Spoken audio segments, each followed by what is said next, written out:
I never thought my life would take such a sharp turn. My name is Mark, and I was married to Lisa for almost 6 years. We met back in college, and everything seemed perfect. We laughed together, supported each other, and built a life filled with shared dreams. But lately, things had felt off. It started with small things, a lingering sense of dissatisfaction in Lisa's eyes, a distracted smile when I tried to engage her in conversation. I brushed it off at first, assuming it was just the stress of work or life. But deep down, something felt wrong. One evening, I came home after a long day at work, looking forward to unwinding together. Instead, I found Lisa sitting on the couch, scrolling through her phone, a faint smirk playing on her lips. "Hey, how was your day?" I asked, trying to sound upbeat, but she barely looked up.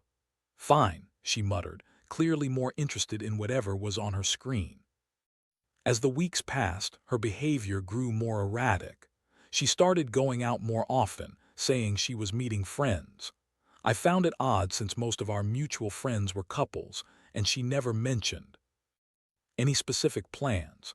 When I asked for details, she'd wave my concerns away with a casual, "You know how it is, just needing some time to myself."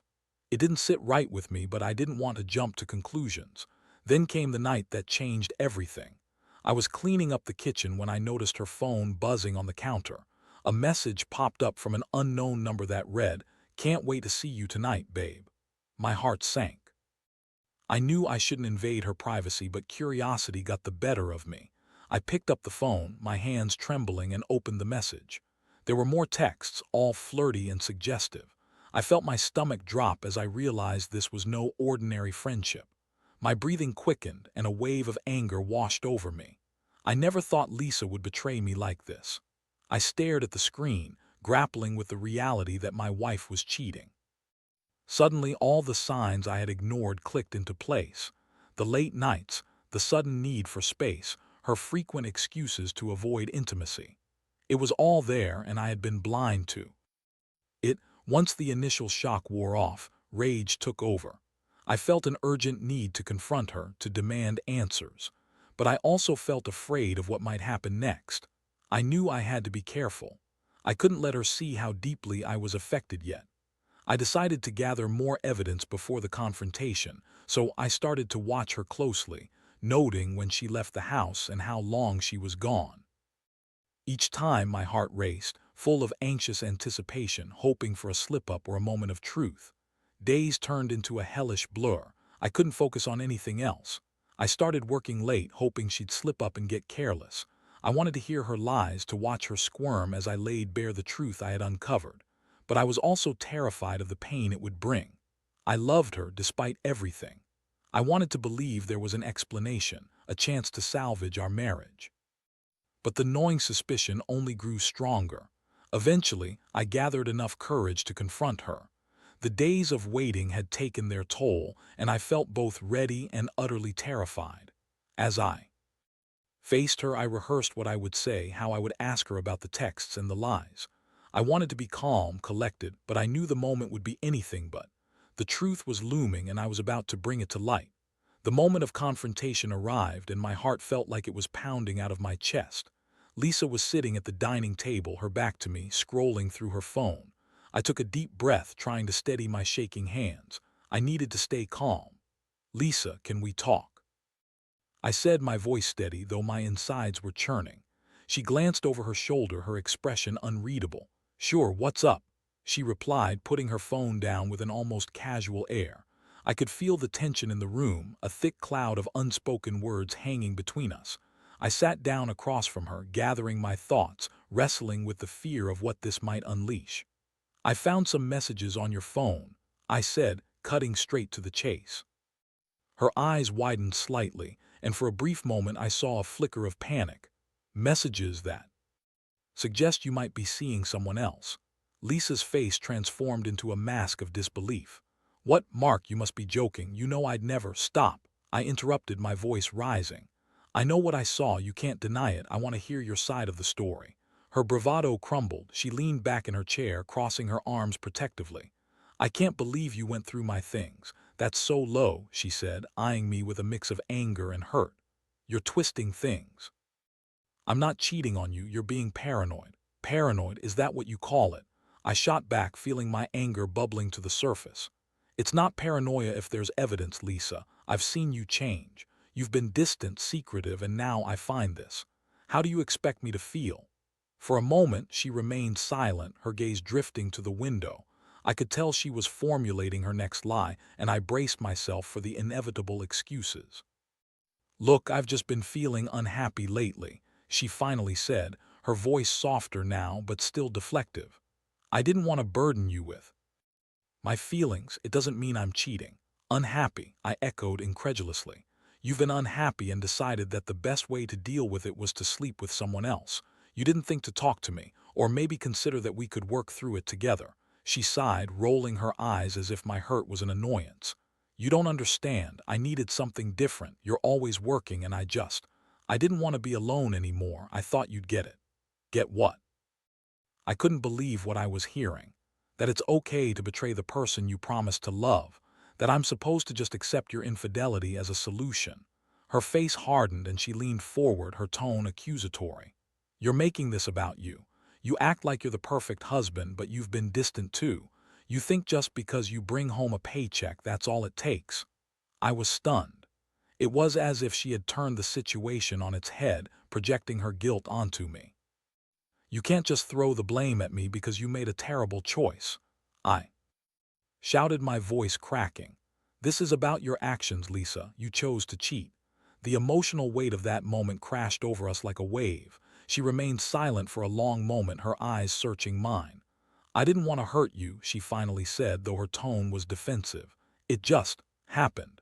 It just happened. Is that your excuse? It's a choice, Lisa. You chose him over me. You chose to betray our marriage. She opened her mouth to say something, then closed it again, realizing the futility of her defenses. I could see the mask slipping, revealing the guilt beneath. Even so, I wouldn't let her off the hook. I needed to push for the truth. Who is he? I demanded, my voice steady but firm. Is it someone I know? Have you been lying to me this whole time? She looked away, her eyes glossy with unshed tears. Mark, please, I don't want to discuss this right now. But I pressed on, fueled by a mix of anger and hurt. No, we are discussing this. You can't just walk away. I deserve to know. At that moment, I felt an overwhelming rush of emotions, a cocktail of betrayal, anger, and sorrow. I wanted to scream, to throw things, to break something, but I had to keep my composure. I was standing at the precipice of my marriage, and I needed to know how deep the betrayal ran. Finally, she muttered a name, almost as if it pained her to do so. It's Jake, from work. I felt the ground shift beneath me.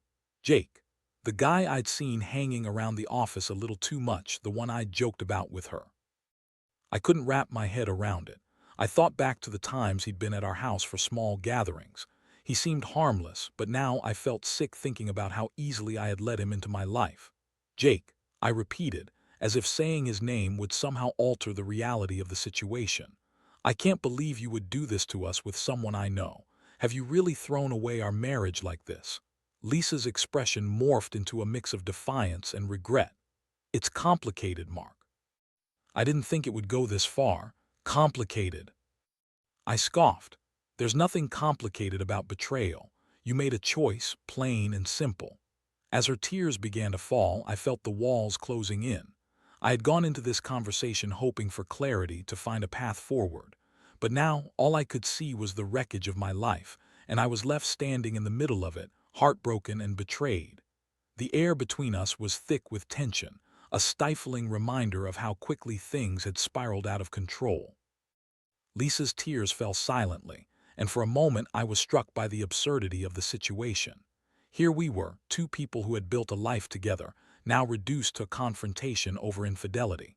I felt a mix of anger and pity for her, but mostly I felt the crushing weight of betrayal.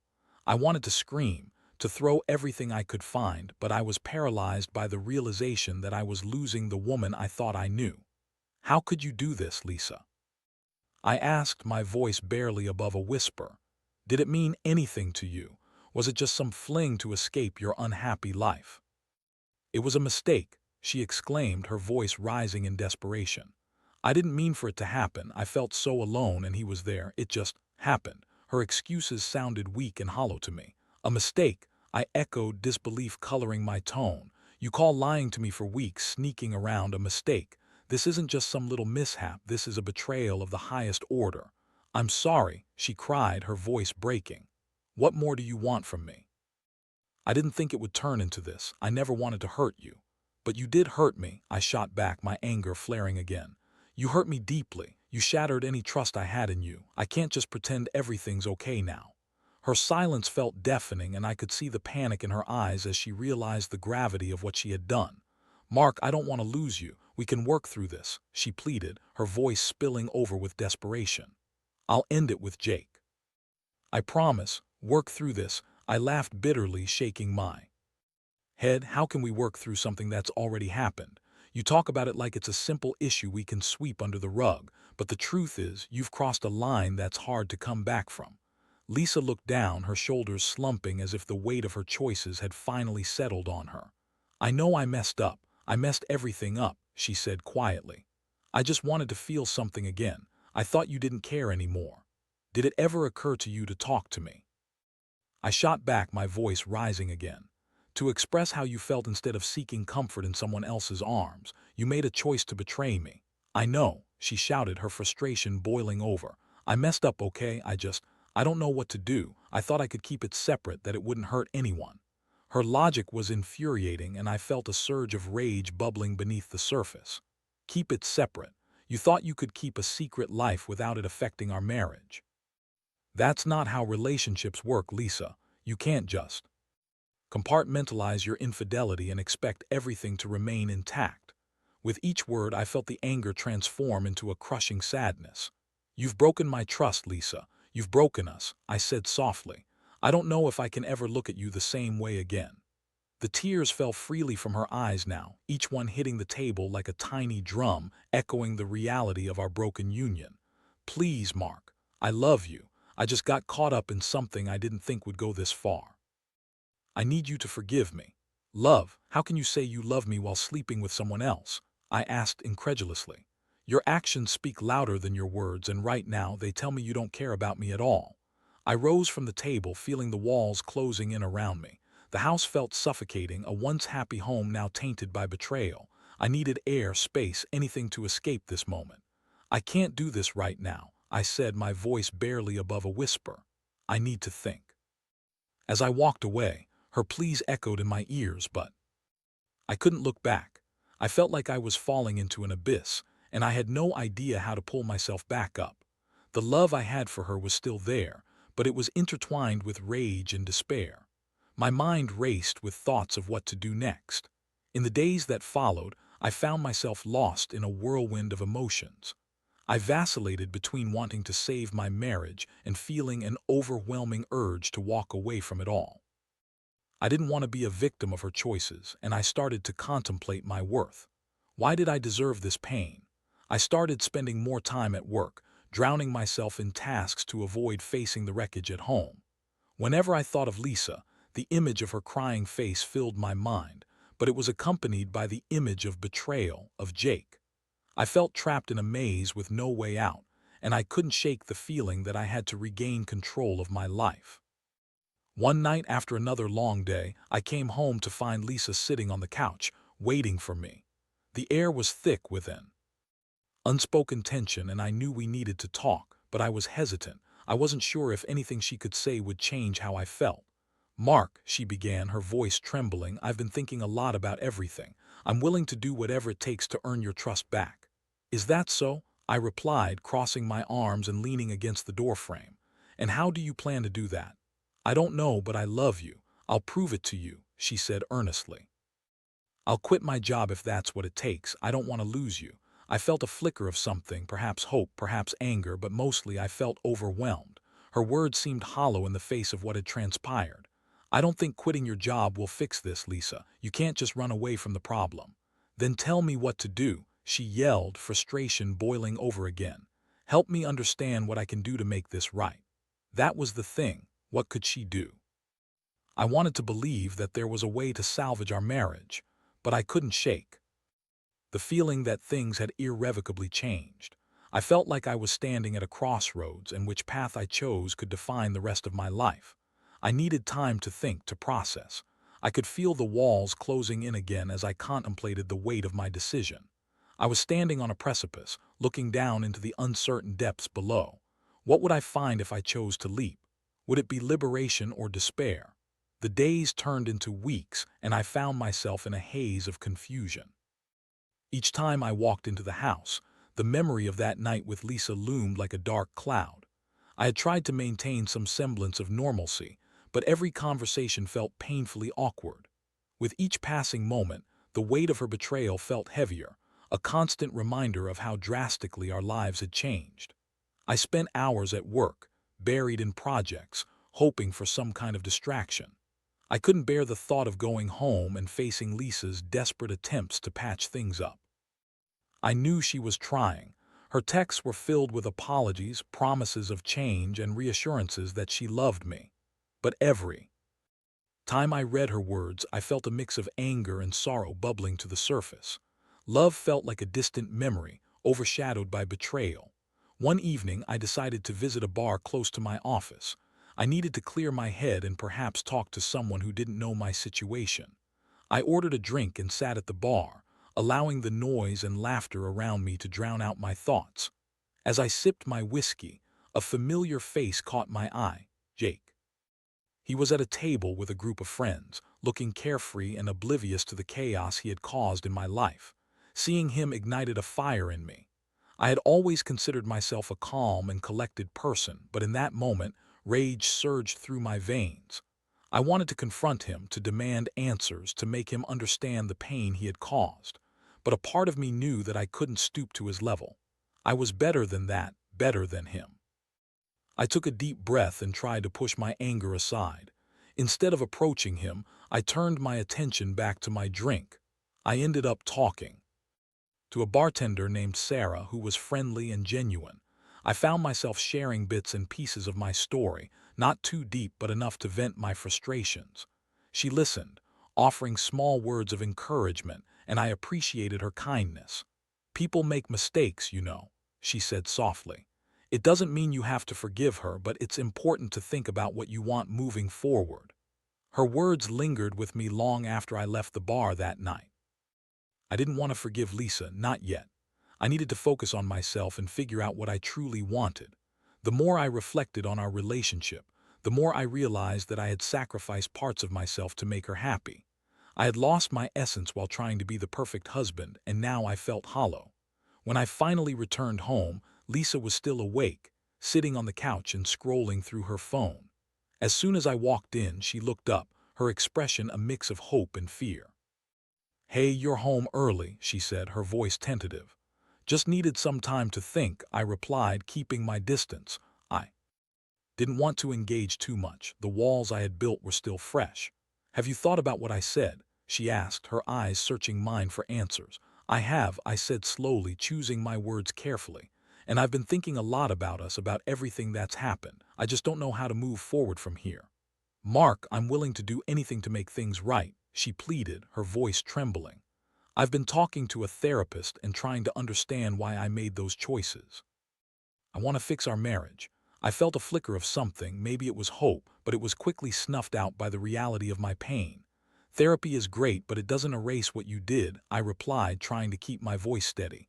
"You broke my trust, Lisa. Trust is hard to rebuild, and I'm not sure if I want to invest in that right now."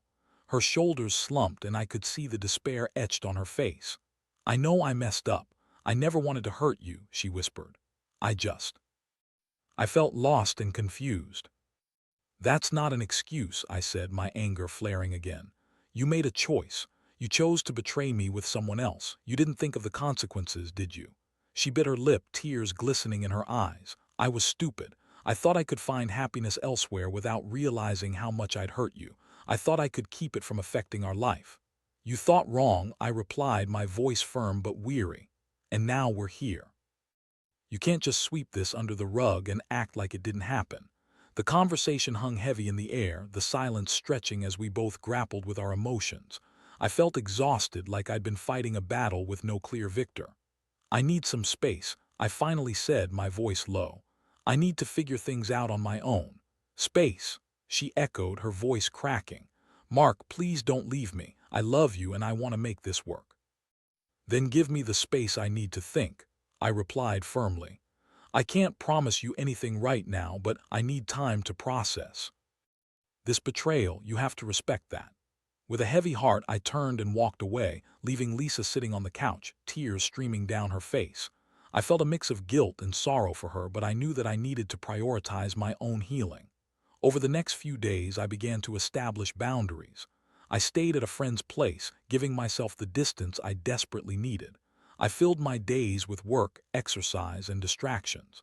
I even started talking to a therapist myself.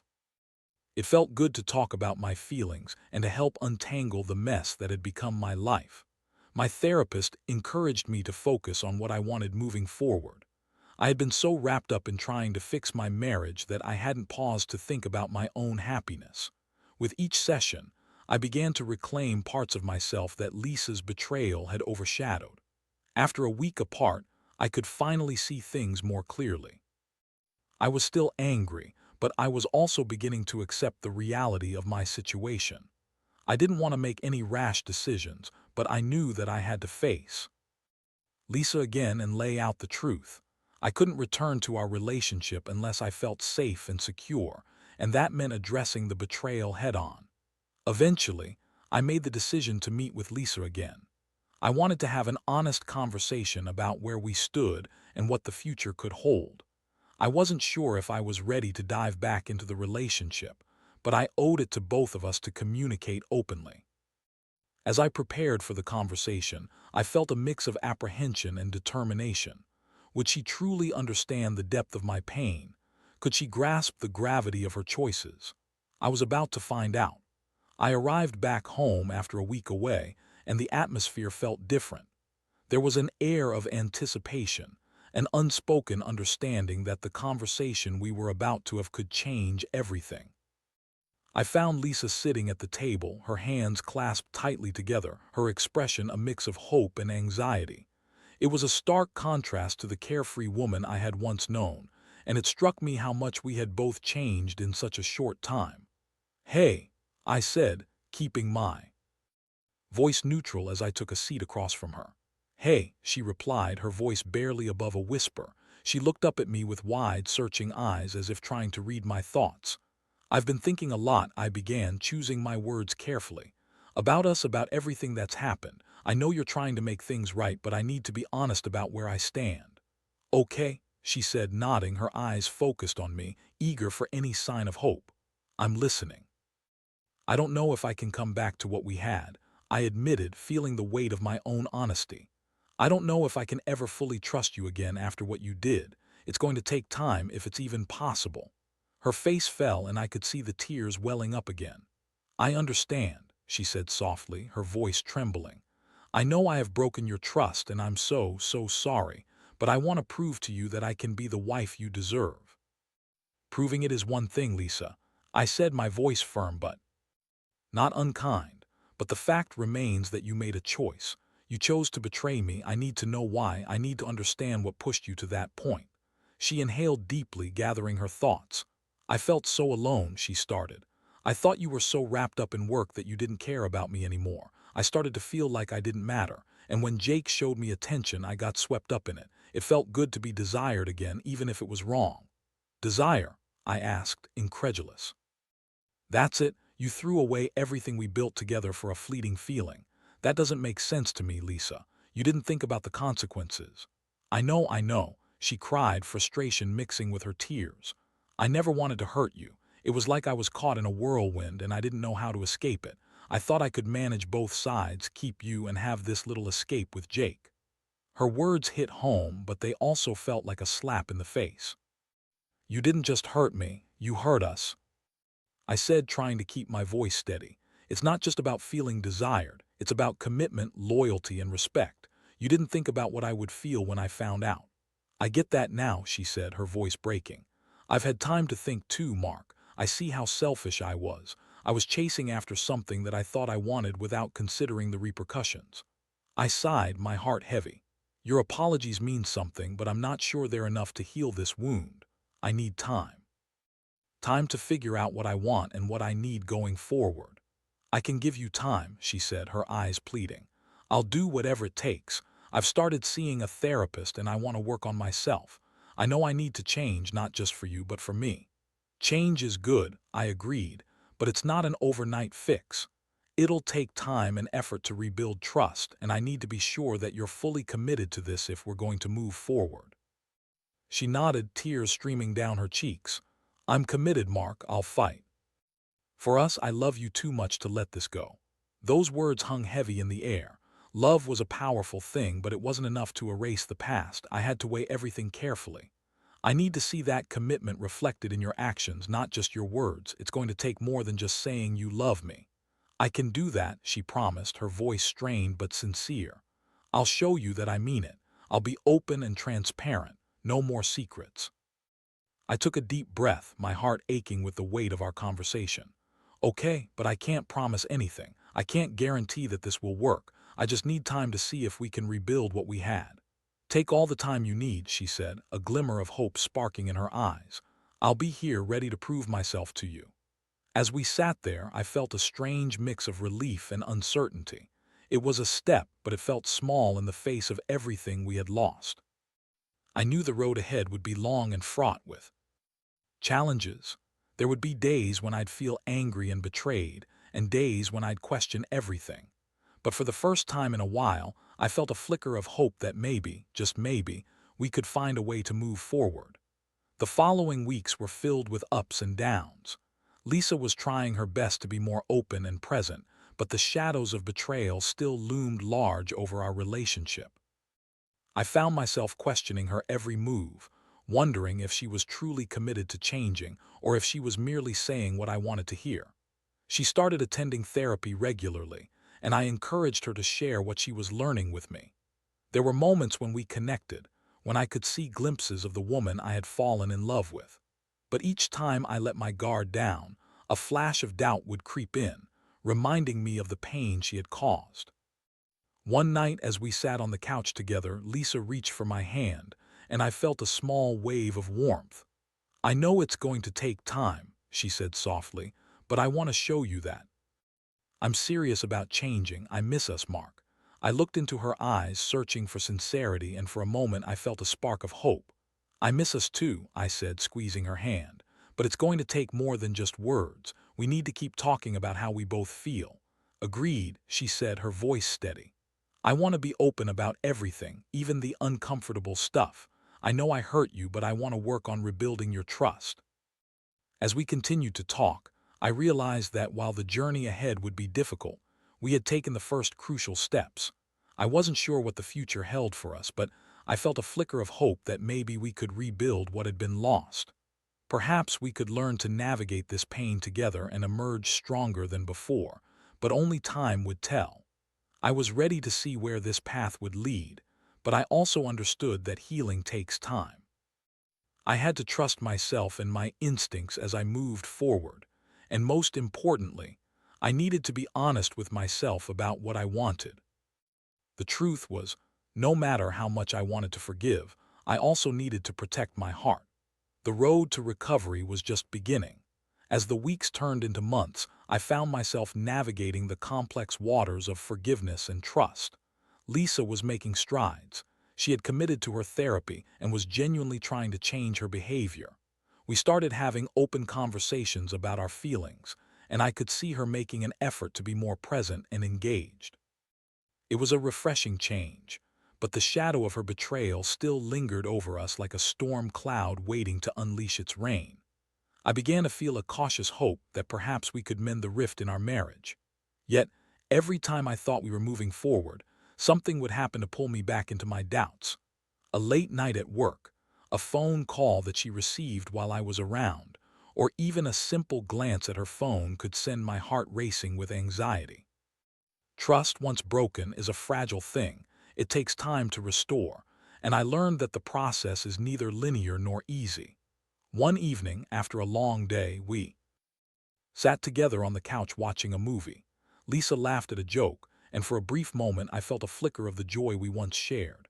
But soon, an unease settled in my stomach. I had to address it. I'm glad we're spending time together, I started, but I can't shake this feeling of anxiety. Sometimes I still feel like you're hiding something from me." Lisa's expression changed, the light in her eyes dimming slightly as she absorbed my words. "Mark, I promise you, I'm not hiding anything.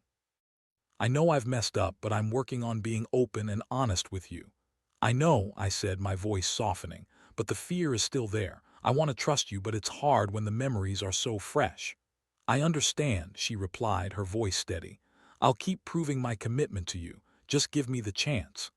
It was a moment of vulnerability for both of us, and as she spoke, I felt a mix of apprehension and tenderness. I realized that while I had a long way to go in my journey of healing, she was also grappling with her own regrets and the burden of guilt.